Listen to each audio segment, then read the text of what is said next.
Some women just aren't meant to be mothers. Beverly's voice drifted from the kitchen. Maybe it's time we stop pretending. I froze in the hallway, my hand gripping the doorframe to steady myself. I hadn't meant to eavesdrop, but the words sliced through me with surgical precision. "Mom, please," Michael responded, his voice low but tense. "We're trying our best. The doctors say there's no reason it shouldn't happen." 2 years, Michael. 2 years of these so-called treatments, and nothing. I hate seeing you waste your life waiting for something that clearly isn't meant to be. I backed away silently, my heart hammering in my chest. The pill organizer I'd come to retrieve sat forgotten on the kitchen counter as I retreated to the guest bedroom. My name is Geneva Wilson, 36 years old, a paralegal at Sandoval & Associates in Albuquerque. For 2 years, I've been taking fertility medication, following strict schedules, and enduring monthly disappointments while trying to conceive with my husband, Michael. Every negative test has been a tiny funeral for a hope that never materialized. Beverly, my mother-in-law, moved in with us temporarily after selling her house last year. She was supposed to stay until she found a new place, but months had passed with no sign of her looking. Instead, she'd inserted herself into every aspect of our lives, particularly our fertility journey. "I'm just trying to help," she'd insist, organizing my medications, reminding me about appointments, asking invasive questions about my cycle. I'd accepted her involvement, desperate for support, and eager to prove myself worthy of her son. Michael and I had always planned to have children. We delayed it for years while I finished school and established my career, confident that when the time was right, nature would cooperate. When it didn't, we sought medical help. The doctors found nothing physically wrong with either of us, just one of those unexplained cases of infertility that would eventually resolve with medication and patience. I settled on the edge of the bed, Beverly's words echoing in my mind. Had she been saying these things to Michael all along? Did he secretly agree with her? As I sat there, I remembered something odd from that morning. While getting ready for work, I'd noticed my fertility pills looked different, slightly larger with a faintly different sheen. I dismissed it as a generic brand substitution by the pharmacy. Now, a cold suspicion formed in my stomach. I pulled out my phone and searched for images of my medication, comparing them to the mental picture of what I'd taken that morning. They didn't match. With trembling hands, I checked the reminder app on my phone. My prescription should have been refilled 3 weeks ago, but I had no memory of picking it up. Beverly had offered to handle it for me, saying she was happy to help with anything that might bring a grandchild. A terrible possibility began taking shape in my mind. Michael and I met at a courthouse where I was filing documents for my firm, and he was covering a case for the local newspaper. He'd asked for my help navigating the clerk's office, and I'd given him more than directions. I'd given him my number. 6 months later, we were engaged. A year after that, married in a small ceremony at his parents' house. Beverly had seemed supportive initially. She welcomed me with elaborate dinners and thoughtful gifts. But there were always undercurrents. Comments about Michael's ex-girlfriend who became a doctor. Questions about when I planned to move beyond paralegal work. Subtle reminders that the Wilson family had certain expectations. When we announced our plans to start a family, Beverly's interest intensified. She sent articles about maternal age and fertility concerns. She reminisced about how she'd conceived Michael without even trying at 23. She began showing up at our house unannounced, often during times when we might have been trying to conceive. Despite these tensions, I'd never considered her an enemy. I viewed her as a woman who loved her son fiercely, perhaps too fiercely. I believed that once I became pregnant, she would transfer that intensity to her grandchild. I wanted to make our relationship work. When Beverly sold her house and needed somewhere to stay, I was the one who suggested she move in with us. Michael had hesitated, but I insisted. It was an opportunity to strengthen our bond, I reasoned, to show her I wasn't the career-obsessed daughter-in-law she feared. Her presence changed the dynamic of our home immediately. She cooked elaborate meals that ignored my dietary preferences. She rearranged furniture and decorations without asking. She established routines that centered around her comfort. Most significantly, she began managing my fertility treatments. It started innocuously, offering to pick up prescriptions when she was already running errands, setting up a pill organizer in the kitchen where she could remind me to take my medication. I'd felt grateful for her help, interpreting it as acceptance. There had been warning signs looking back. Times when I was certain I'd had more pills left in a bottle. Occasions when the medication seemed different, a slightly altered color or shape that I attributed to lighting or my imagination. A peculiar satisfaction in Beverly's expression when my period arrived each month. But nothing concrete enough to justify suspicion. Nothing that couldn't be explained by generic substitutions or my own stressed perception. Then came the odd coincidences. Whenever Beverly visited her sister for a weekend, I'd feel different, more energetic, with the familiar hormonal shifts the medication was supposed to induce. When she returned, those sensations would fade. I'd dismissed these patterns as stress-related, a psychosomatic response to having our house to ourselves. Now I wasn't so sure. That evening, I retrieved the pill organizer from the kitchen counter while Beverly was busy watching her television programs. In the bathroom, I examined the contents carefully. The pills looked similar to my prescription at first glance, white, round, approximately the same size. But compared to the reference images on my phone, the differences were evident. These had no manufacturer's imprint. The edges were smoother. They dissolved faster when I placed one in water. These weren't my fertility medications. They looked like simple sugar pills. I flushed them down the toilet, my hands shaking with rage and disbelief. Could Beverly really have been sabotaging my treatments? For how long? And why? The questions swirled in my mind as I heard Michael arrive home from work. I composed myself, determined not to confront anyone until I had proof beyond a single day's pills. I needed to be strategic, to understand the full scope of Beverly's interference before taking action. Over dinner, I watched Beverly carefully as she inquired about my doctor's appointment scheduled for the following week. "I can drive you," she offered, serving Michael an extra portion of roast chicken while giving me a considerably smaller piece. "You shouldn't have to worry about parking downtown." "That's kind, but I'll manage," I replied, keeping my voice neutral. "My office is just a few blocks away." Still, it must be so stressful going to these appointments month after month with no results. Her sympathetic tone didn't match the gleam in her eyes. "Have they suggested alternatives yet?" "Alternatives?" I echoed. "Well, adoption, or perhaps surrogacy with a younger egg donor." Beverly patted Michael's hand. "There are many ways to have a family these days." Michael looked uncomfortable, but remained silent, focusing on his food instead of defending me. His passivity felt like another betrayal. "The doctors are still optimistic," I said carefully. "Sometimes these treatments take time." 2 years is more than time, dear." Beverly's smile was sharp. "It's a message." That night, I couldn't sleep. While Michael snored beside me, I slipped out of bed and searched our bathroom thoroughly. In the back of a drawer beneath Beverly's guest toiletries, I found a prescription bottle with my name on it, my actual fertility medication. The date showed it had been filled just 3 weeks ago, but the bottle was nearly full. She had been intercepting my prescriptions and replacing the real medication with sugar pills, all while pretending to help. The evidence shook me to my core. I returned the bottle exactly as I'd found it and crept back to bed, my mind racing with implications. For 2 years, I'd blamed myself for our failure to conceive.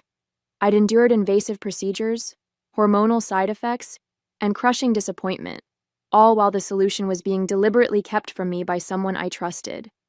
I lay awake until dawn, calculating and planning. I wouldn't confront Beverly immediately. I needed to be smarter than that. I needed to understand if Michael was complicit or merely oblivious. And most importantly, I needed to secure access to my real medication without tipping my hand. The game had changed. And Beverly had no idea I was now playing. The next morning, I called my doctor's office from work and requested an immediate appointment, citing concerns about my medication. When the nurse asked what prompted my visit, I kept my explanation vague, just enough to secure a same-day slot during my lunch break. Dr. Patel greeted me with her usual warm efficiency. "Geneva, this is unexpected. Is everything all right?" I closed her office door and took a deep breath. I need to know if it's possible someone has been replacing my fertility medication with sugar pills. Her expression shifted from surprise to concern. "That's a serious allegation. What makes you think this might be happening?" I explained my discovery, showing her photos of the pills from my organizer compared to images of the actual medication. Dr. Patel examined them carefully, her frown deepening. "These do appear different," she agreed. "I can't confirm they're sugar pills without testing, but they're definitely not what I prescribed." She asked pointed questions about who had access to my medication, and I reluctantly explained Beverly's role in managing my prescriptions. Dr. Patel's expression grew troubled. "Geneva, medication tampering is illegal. It's a form of assault. If your mother-in-law is doing this, you should consider involving the authorities." The thought was overwhelming. "I need more proof first," I said. "And I need to figure out if my husband knows." Dr. Patel wrote a new prescription, instructing the pharmacy to not allow anyone but me to pick it up. "Keep this medication secure," she advised, "and consider consulting with a therapist about how to handle the situation. This is a profound breach of trust." I left her office with the prescription clutched in my hand, feeling simultaneously vindicated and devastated. My suspicions weren't paranoia, they were reality, but confirmation brought new challenges. Should I confront Beverly immediately? Tell Michael? Go to the police? I filled the prescription at a different pharmacy and kept the medication in my desk drawer at work.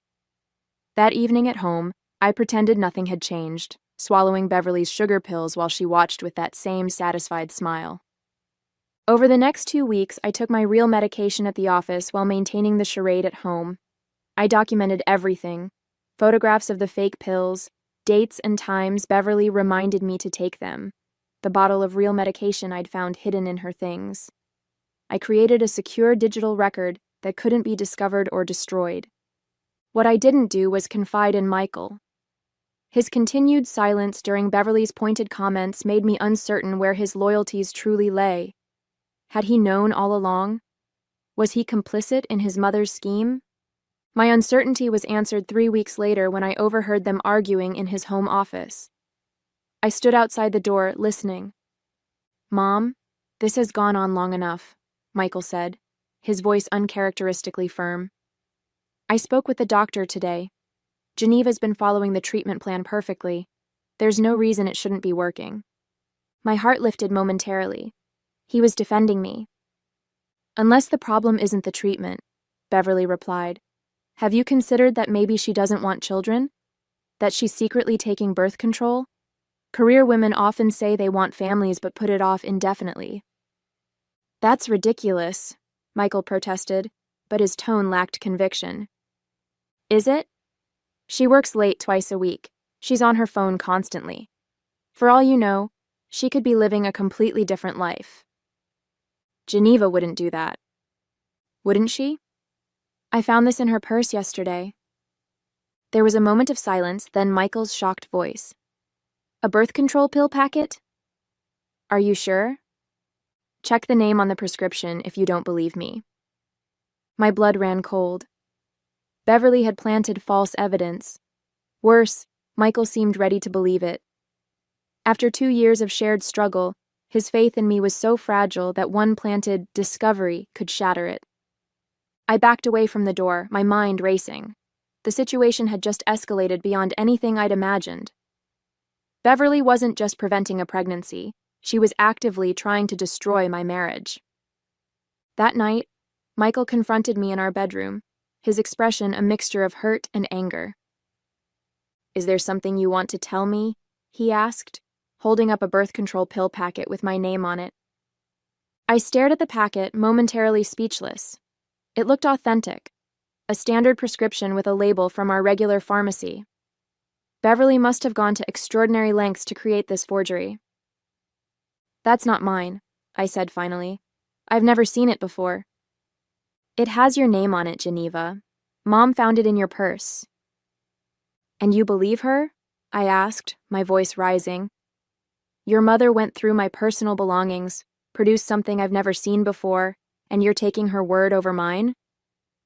Michael faltered slightly. I don't know what to believe anymore. 2 years of treatments with no results. The doctors say there's no medical reason it's not working. So you think I've been sabotaging our chances? Why would I do that? Why would I put myself through the appointments, the side effects, the monthly disappointment? I don't know, he exclaimed. Maybe you changed your mind about wanting children. Maybe you're afraid of how it will affect your career. People change, Geneva. The irony was almost unbearable. While I'd been discovering Beverly's betrayal, she had been setting up a counter-narrative that painted me as the deceiver. And Michael, the man who had promised to stand by me through everything, was ready to believe the worst. Michael, look at me, I said, fighting to keep my voice steady. I have never taken birth control behind your back. I want a child, our child, more than anything. He studied my face, uncertainty written in his features. Then how do you explain this? He gestured to the pill packet. I made a split-second decision. I couldn't tell him about Beverly's medication tampering, not yet. If he repeated my accusations to her, she might destroy the evidence I'd collected. I can't explain it, I said carefully. But I swear to you, it's not mine. Someone is trying to come between us. Michael ran his hands through his hair, a gesture of frustration I'd seen countless times during our fertility journey. This is crazy. Why would anyone do that? Think about it, Michael. Who benefits if we start doubting each other? Who's been living with us, inserting herself into our most private struggles? His expression hardened. Don't bring my mother into this. She's been nothing but supportive. Has she? Or has she been undermining me since the day we got married? Making comments about my age, my career, comparing me to your ex-girlfriends? She's old-fashioned, that's all. She wants what's best for me. And she doesn't think that's me, I finished softly. Michael shook his head. You're being paranoid. Mom would never... A knock at our bedroom door interrupted him. Beverly stood there, her expression a perfect mask of concern. I couldn't help overhearing, she said. I'm so sorry this is happening, but perhaps it's for the best that everything's out in the open now. The calculated innocence in her voice made my skin crawl. This was a performance designed to drive the final wedge between Michael and me. Nothing is out in the open, I retorted. You planted that pill packet. Beverly's eyes widened with practiced shock. Why would I do such a thing? Michael, can you believe what she's accusing me of? Michael looked between us, clearly torn. In that moment, I realized the true extent of Beverly's manipulation. She'd been working on him for months, maybe years, planting seeds of doubt about my commitment, my honesty, my worthiness as his wife. I think we all need some space, he said finally. Geneva, maybe you should stay with a friend for a few days until we figure this out. The betrayal was complete. Beverly had succeeded in turning Michael against me, in making me the outsider in my own marriage. As I packed an overnight bag with shaking hands, I understood that everything had changed. This wasn't just about having a baby anymore. This was war. I checked into a hotel that night, my mind racing with plans and contingencies. The next morning, I called in sick to work and visited my gynecologist again, requesting a full workup including a blood test that would show whether I had any birth control hormones in my system. Dr. Patel arranged for expedited results, understanding the urgency of my situation.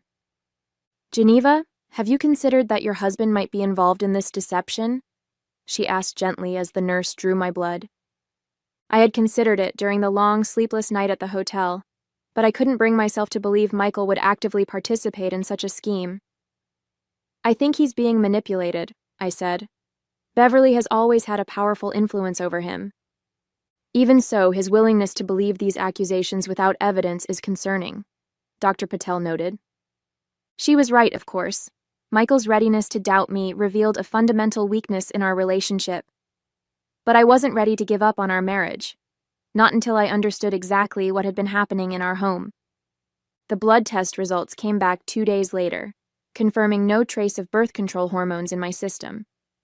Armed with this medical evidence, I decided it was time to retrieve the real fertility medication I discovered in Beverly's drawer.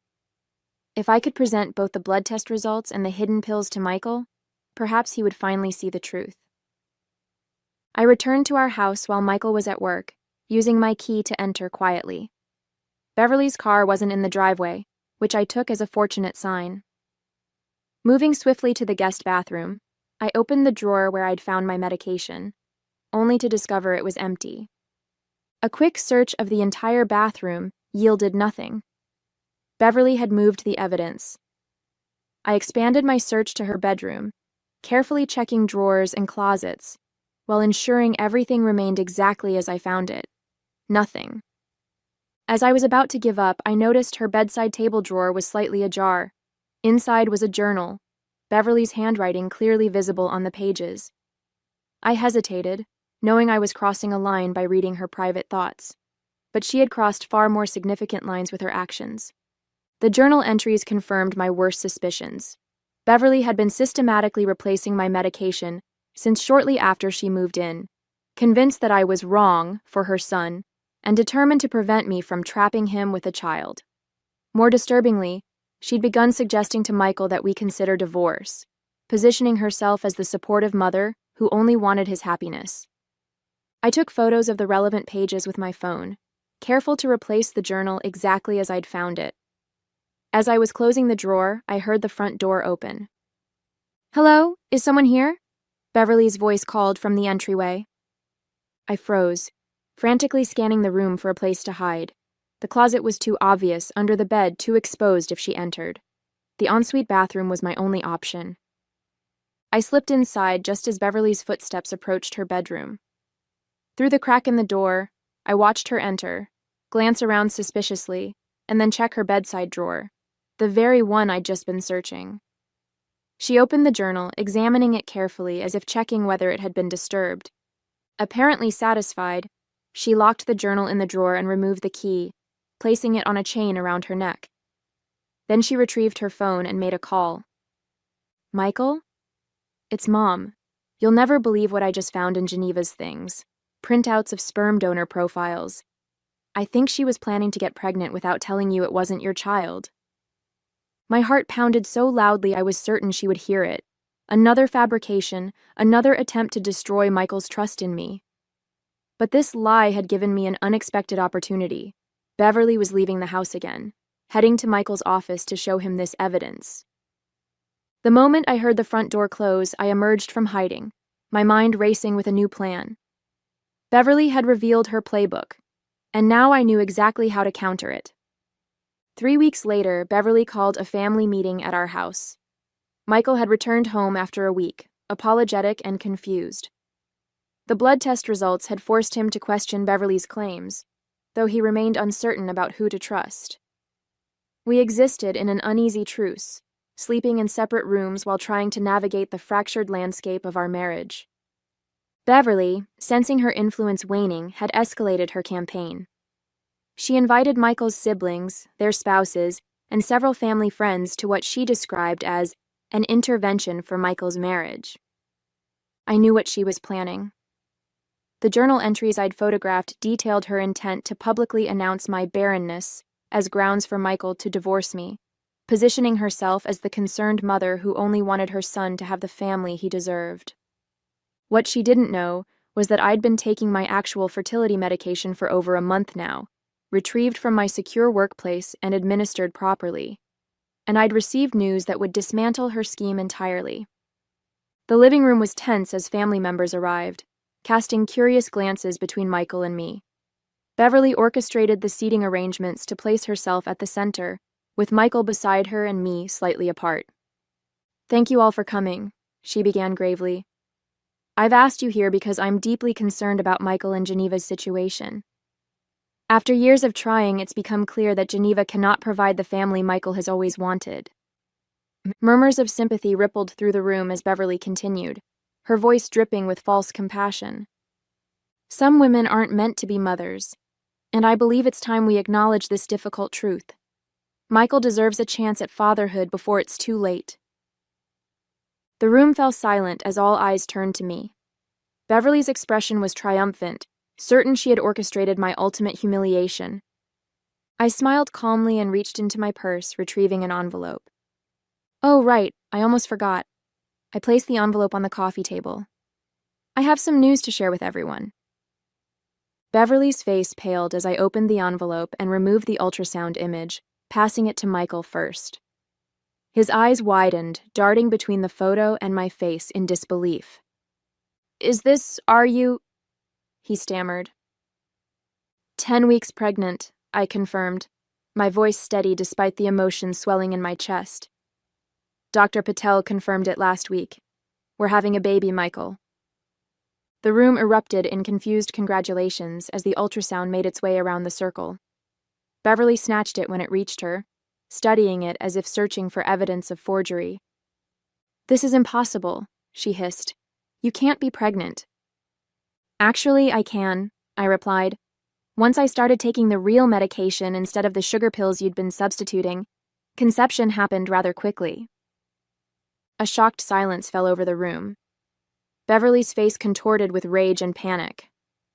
What are you talking about? That's absurd. Is it? I turned to address the gathered family. Beverly has been replacing my fertility medication with sugar pills for nearly 2 years. She hid my real prescriptions, created false evidence to make Michael doubt me, and deliberately sabotaged our attempts to start a family. I retrieved my phone and displayed the photos of Beverly's journal entries, passing it to Michael first. His expression shifted from confusion to horror as he read his mother's words in her own handwriting. Mom? He whispered. Is this true?